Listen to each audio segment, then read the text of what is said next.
Welcome to the program. The National Anti-Illegal Mining Operations Secretariat, NIMOS, has arrested 5 armed men who have been parading themselves as national security operatives and extorting monies from illegal mining sites at Hiawa in the western region. The team also seized 3 pump-action guns and 3 excavators in a Valentine's Day raid on 2 illegal mining camps at Galamsey in the Bekwai municipality of the Ashanti region. Erastus Asari-Donko is joining us from the particular region with more. Erastus, what more can you tell us?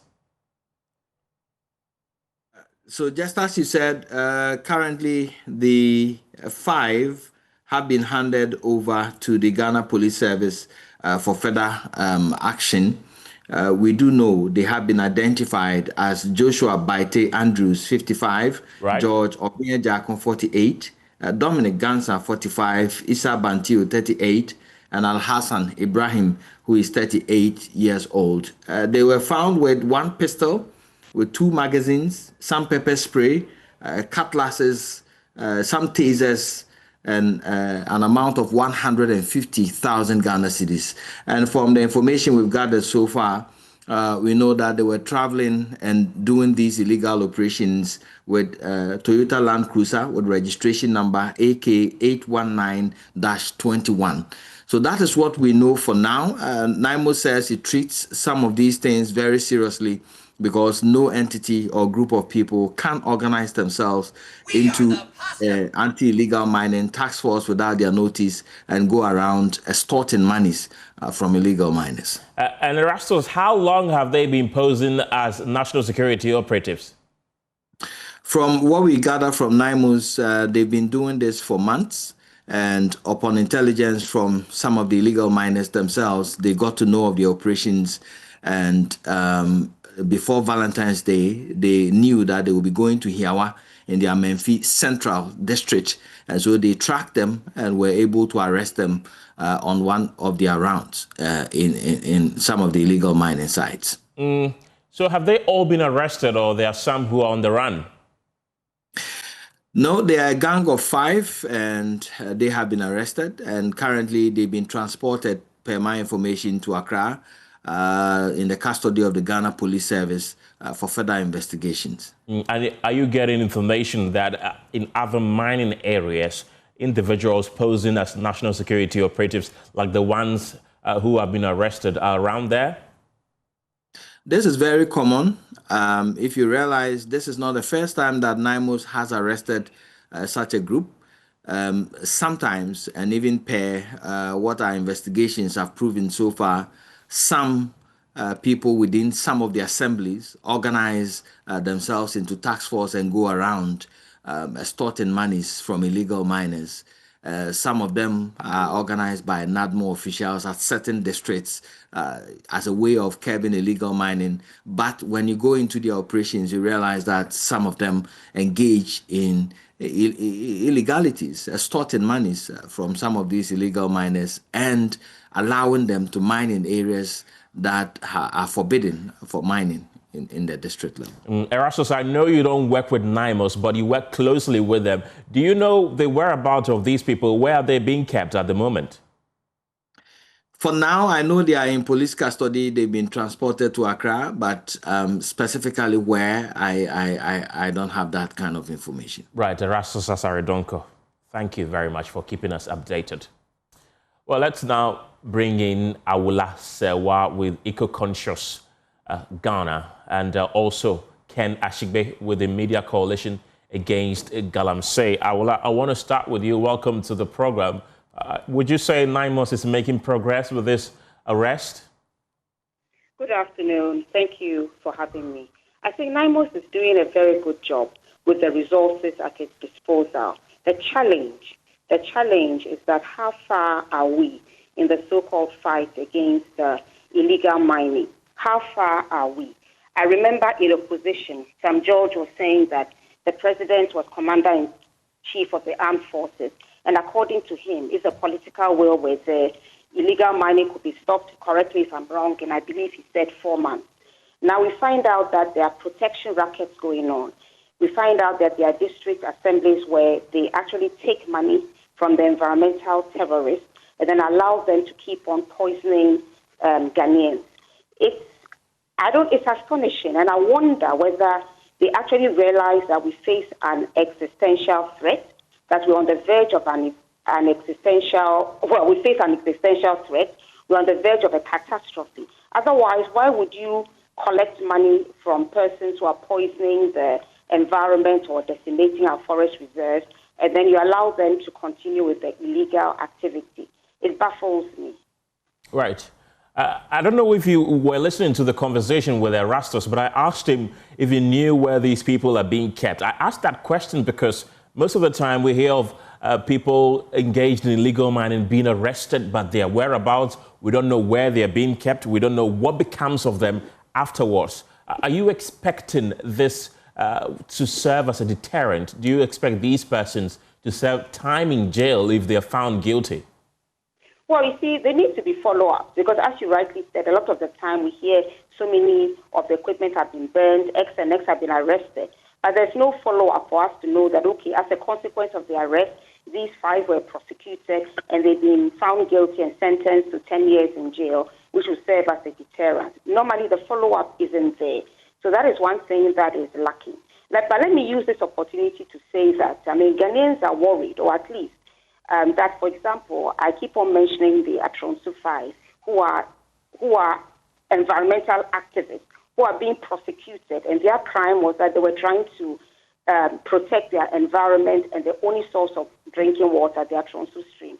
We know that the case is coming on the 23rd of this month, I believe. They are being prosecuted. And then the illegal miners who were polluting the Atronsu stream, it's not even a question of they've been arrested and we don't know where they are being kept. They are walking free. They have not even been arrested. That's why I question the kind of fight that is going on against illegal mining. And you remember our documentary that we did, A Tax for Galamsey, where the Amansia Central MC was captured in that particular video. As we speak right now, he's still at large. Nothing has happened to him. Surprised? I'm not surprised, but I'll say I'm very disappointed. You see, these are the kind of things that make people question what exactly is going on. Joy journalists put their lives on the line. They undertook this expose. One would have thought that as soon as it was aired, he would be suspended. What is it that we are investigating? We need to investigate the extent. Is it going on in other assemblies as well? But he didn't deny it. He had the, I can't even find the words to say that the money go into an account, blah, blah, blah. But you see, this is illegal activity. So are we going to start taxing armed robbers and tell us that the money collected from the armed robbers are building hospitals? You see, if we really are interested in a fight against illegal mining, what should have happened was that with the speed with which the High Commissioner in Nigeria was recalled, the DCE should have been suspended at the very least, and he should be facing prosecution as we speak. But if he's still at post, you see, it makes Ghanaians wonder whether it's musical chairs, whether we are really interested in a fight against illegal mining, which is causing ecocide. Our scientists have told us that our food is poisoned. CAS has told us that the number of kidney disease complaints has gone up 4 times, and yet we don't seem to be particularly bothered. And this shows with the DCE still at post after the brilliant expose by Joy. Right. And these people that have been arrested, Erastus tells us that they were operating with a Toyota Land Cruiser, which is a very sophisticated and expensive vehicle. Do you get the sense that they have the backing of people in high authority? Well, what I would say is that they're obviously well-heeled. We need to find out the owner of the Land Cruiser.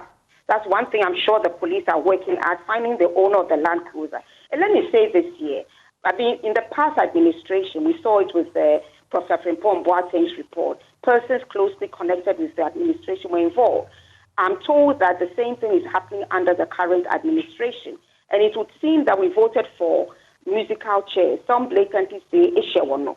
So what needs to happen is that we need to find out the owners of the Land Cruiser, and we need to make sure that everybody involved is dealt with. And then we have to have the polluter pays policy. Anybody involved or complicit in illegal mining, your assets, maybe this Land Cruiser should be sold and used towards the cost of reclamation, which is very, very expensive. And let me say here, this year, reclamation is not just a question of covering the holes and planting some bamboo trees and we say we've reclaimed. Reclaim is a very expensive business. First of all, you need to find out whether the ground is poisoned, how you get rid of the toxins, how you restore the landscape to the situation in which it was before. The kind of soil you use to cover it up. The scientists will tell you it's a very slow, expensive process. And yet we are just standing idly by. In fact, we are complicit in the ongoing ecocide. So yes, to answer your question directly, we need to follow the money, the Land Cruiser. Let's find out who owns it and what he knows about the Land Cruiser being used in an extortion racket. Awula, do you then get the sense that this government is fighting Galamsey with kid's glove? Well, what I would say is that to quote Sam George, he was saying that it should take 4 months. That's what he said in opposition. Maybe now that he's part of the administration, you would see that it may not be as easy as that. But I would say that there are too many red flags. For example, in Amanse, he should have been suspended straight away. That hasn't happened. Right. There have been instances where names of persons close to administration, whether MPs, DCs, have been given as being involved, and nothing seems to be happening to them. So it does seem that we are being overcautious. And I have to say that NAMOS is doing its best with the resources available, but they don't even have a phone number that the public has access to that you can call when there are signs of illegal mining going on somewhere. They need to be better resourced. And then the Forestry Commission, they need to be given paramilitary status, and they should protect our forests as they've been mandated to do. The situation, as I understand it, they're not well equipped. They're not. They don't have bulletproof vests. And in fact, I think a few weeks ago, one forestry guard was shot and killed. So we need to protect those who are supposed to be taking care of our forest reserve. And yes, NAMOS is doing its best, but it needs to be better equipped. And so does the Forestry Commission. Those protecting our forest reserves need to be well protected, and that's why they need to be given paramilitary status, so that at the very least they can have bulletproof vests. Speaking of NAMOS, do you get the sense that the fight against illegal mining has now been pushed onto them? There's so much burden on them now? Well, we do as a fact that they cannot do it all. That is why civil society organizations ask for a targeted state of emergency. You cannot tell me that the illegal miners are stronger than the full force of the state. For example, your water bodies that are diverted, why can't the Navy be patrolling the water bodies? They are well equipped, they are trained, and I'm sure they can do more than the Blue Water Guard. You see, the matter is a matter of life and death. We face an existential threat. So we said that this problem is beyond NAMOS. You see, it's like you have 1,000 fires raging at the same time, and you have one fire engine, and you don't even want to deploy it. So declare targeted state of emergency, and let's fight this matter before it is too late, before we reach the point of no return, before some areas become no-go areas, as in some parts of Latin America. The window of opportunity to act is closing. We cannot rely on NAMOS to do everything. What we need to do, let the Forestry Commission be well-resourced to take care of our forest areas. Let there be a state of emergency. Get the Navy, for example, involved so they can patrol our water bodies, and then get the armed forces, the army, to come together and deal with the environmental terrorists. Because if we are single-minded about this, we will end this terrorism that is going on. Right. Awula Sewa is the coordinator of Eco-Conscious Citizens. Thank you very much. Let's talk education now, because the National Council of the Colleges of Education Teachers Association of Ghana, CETAG, has announced the immediate suspension of the strike declared on November 24th, 2025, following government's release of funds to address several outstanding entitlements. CETAG declared an indefinite nationwide strike on Monday, the 24th of November 2025, accusing government of failing to comply with the National Labour Commission arbitral award issued more than 2 years ago. The decision was approved by the association's National Executive Committee in consultation with its National Council at an emergency meeting on November 19th. In a statement issued on Saturday, February 14th, the Council confirmed that the decision to suspend the industrial strike was taken unanimously between 7 a.m. and 9 a.m., signaling a significant step towards resolving the long-standing grievance within the sector. Let's bring you more from that statement.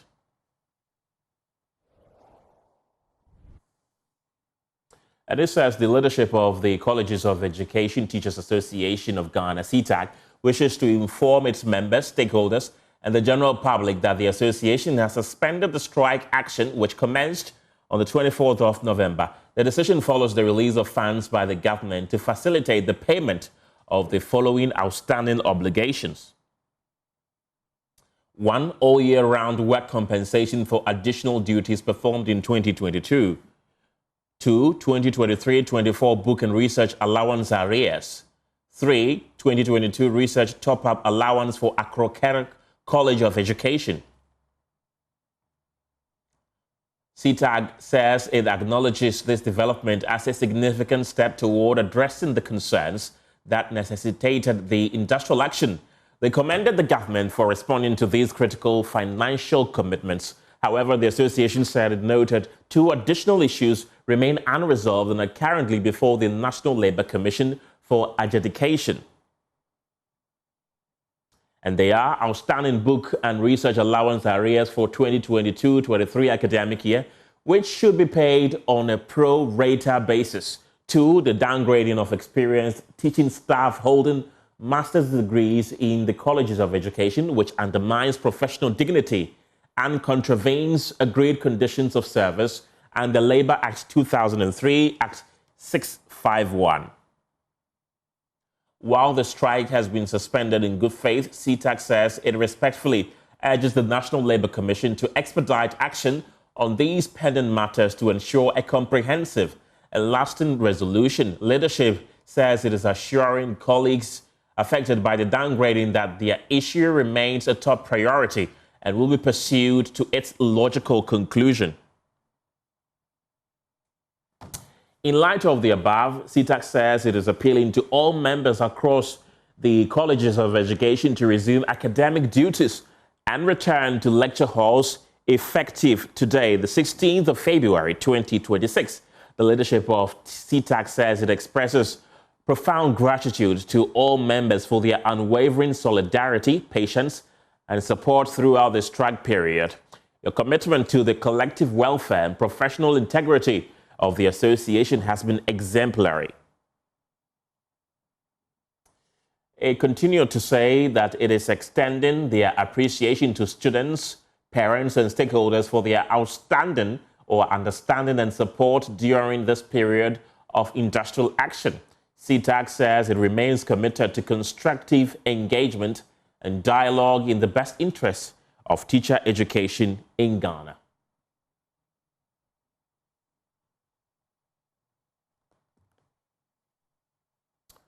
Right, let's go on Zoom right now and have a conversation. Let's speak to Prinkoff, the boss of Prinkoff, Professor Samuel Atin Tonu. Also on Zoom is the president of CETAG, Maxwell Bonu, and also the president of Teacher Trainee Association of Ghana, Naninja Divine. Gentlemen, thank you very much for your time this afternoon. I want to begin with you, Maxwell. The last time we spoke with you, you made it clear that until your demands were met, you will not call off your strike.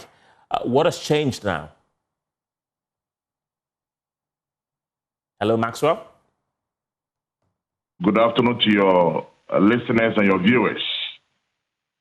Before I respond to the question, I would like to see this opportunity to thank the Minister for Education for the efforts that he had made in resolving some of our issues, that is 3 out of 5. And we also wish him a speedy recuperation as a result of the accident he got involved in recently. Right. So that he could come back to work. Now, coming back to the substantive issue, you recall that we presented 5 items, and of course we insisted that all 5 items should be resolved to enable us come back. That is to make sure that we do not have a situation where CETAG will embark on strike again as a result of this arbitrary award. But looking at the period that we are embarked on strike, 3 of the issues have been identified, and funds have been released for payment for those 3 items.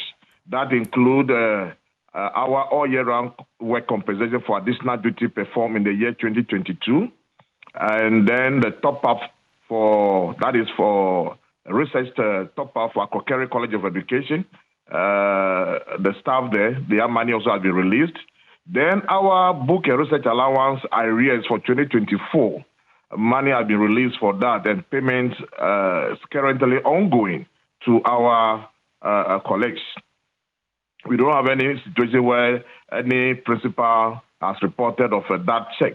All the checks are going through, so the payment is ongoing. However, the remaining two issues that is arrears, book and research allowance arrears for 2023, and then the downgrading of our experienced colleagues who hold master's degrees in the College of Education. Those issues still remain. Right. And we have actually submitted these concerns to the NLC, that's National Labour Commission, and the commission is currently going through our final submissions, and they promise to provide adjudication on the matter.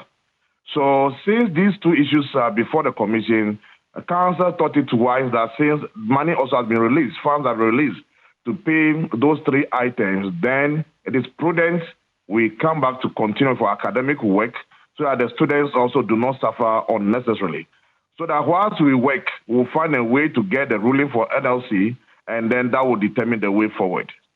Right. Maxwell, I'll come back to you. Don't go yet. Let me bring in Professor Samuel Atinton, who is the head of the Conference of Principals of Colleges of Education. You were part of those deliberations that led to the suspension of the strike. Although some of the demands have not been met yet, with the ones that were met, were they met in full, halfway, or what was it like? Thank you very much. And once again, my greetings to Maxwell Bono and his team, and then your listeners and viewers. Thank you so much, Joy News. I recall about 2 weeks ago, we were right in the studio there, live to speak on these same issues. And I remember I gave the assurance that I was very confident that before 9th February, which we postponed the opening to, we would have resolved the issues. And truly, I think we all have to appreciate government effort in releasing the funds, about a total of 43 million for all what they asked for. What had been concluded as legitimate claims for CETAG members are what Bono has listed all year round. The top up for the book and research allowance for 2023-2024, and of course, the balance for Akokere College of Education, 3 items. And they have been paid in full. It's not halfway. I listened to him. I think he raised the issues about the 2022 book and research allowance areas. That one, we need to get back to the minister to have a conversation around it. But luckily, they said they have already tabled it before NLC. So I think we would all wait patiently for the outcome of what the NLC ruling will be. For sure, the PI's issue earlier on, GTEC, Fair Wages and Salary Committee, including Prinkoff and Controller, had worked on it and agreed that they should at least give the staff involved, revert them back to the position that they were. So a letter had been written by Fair Wages and Salaries Commission to Minister of Finance. It is only unfortunate they have not responded on that one, but I'm sure it will be worked on. So for me, we are most grateful to them too. I'm happy today they are back in the lecture halls. As he said, some of these things we need to dialogue and not to necessarily go on strike and then punish the students. But we all have learn lessons from this. And I hope going forward, whatever grievances they have, they should let us engage and to assure them, Prinkoff and government always ready, including GTEC, to listen to them and who can resolve the matter. Right. Thank you. Professor Atinto, thank you very much. Let me bring back, or let me bring in Divine at this particular point in time. Divine, welcome to the program. How do you welcome the news of the suspension of the strike effective today?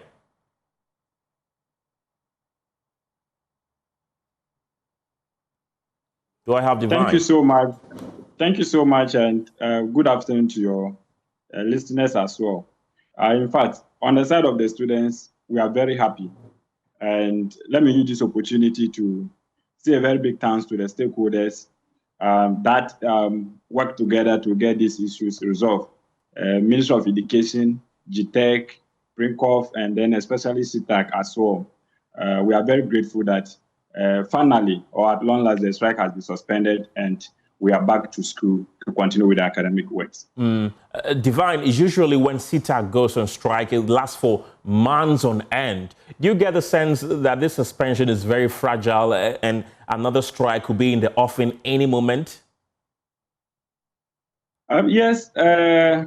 As you read the letter of the CETAG, it is indicated that the strike is suspended. And when they say it's suspended, meaning that if maybe happens that the outstanding issues are not resolved, maybe we are likely to experience something of that sort again. But that has already been our call as an association that it will be very unfortunate to witness strike again, because for about 3 years now, that is what we have been experiencing. Every academic year, it has become like a norm. And it is our hope that now that this one has been called off, all other issues that are outstanding, the stakeholders will collectively resolve them, maybe backdoor, and then we as students will not experience anything like strike again. Right. And Divine, have your colleagues started reporting to campus? Oh, yes. We have less than 90% of the students back to campus. I have visited Dambai College of Education this morning, and lectures and all other academic works are ongoing. So we are very happy. So students are back to school, and we are hoping to see how the semester will go. Maxwell Bonu is still with us. Maxwell, you've been listening to Divine there. He says that he's scared that this could be a very fragile suspension and another strike could be in the offing. But you are very confident that with the remaining conditions of service that are yet to be met, another strike is not imminent. Can you assure the students that? Thank you, my brother. I think I need to put on record that CETAG members are not strike happy. We do not just take interest in embarking on strike. It is only when we are pushed to the wall, when we have exhausted all the avenues available for engagement, and we could not find solution. That's why we resort to strike. And I think that should not be the way to go anyway. But, my brother, that's the nature of every government. When you go, you want to engage, you want to dialogue, things do not work. They have proven me wrong when I thought that through engagement we could resolve some of these issues, but it never worked. When we travel up and down to all the offices trying to resolve this issue, it never worked. But when we are back on strike, the next day we had a call. But like I said, we are not happy to always embark on strike. Right. The remaining issues are before NLC. We have been there to meet the executive secretary. She assured us that they were looking at the submissions that we have made, and then they'll give us a ruling. We are hoping that they speed up that process and then provide a ruling.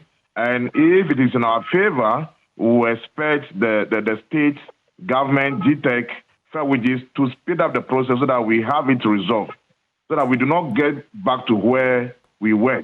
But CETAG will not hesitate to actually embark on another strike if they begin to drag their feet again and not resolve the issues that concern our welfare. And have you got any idea when you're going to meet with the authorities concerning these additional conditions of service which are yet to be resolved?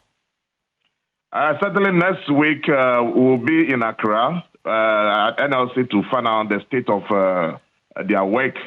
And then also there are other even important issues that we have to meet CETAG to also resolve. There's a case in Dambai, so we'll be in Accra to follow up on some of these issues. Maxwell Bonu, thank you very much. Divine Naninja as well, thank you. And earlier we heard from Professor Samuel Atintonu with PRINCOF. Thank you, gentlemen, for your time this afternoon. You're still watching The Pulse here on Joy News. We're live across our various social media handles. We'll be back from the break with more. Don't go anywhere.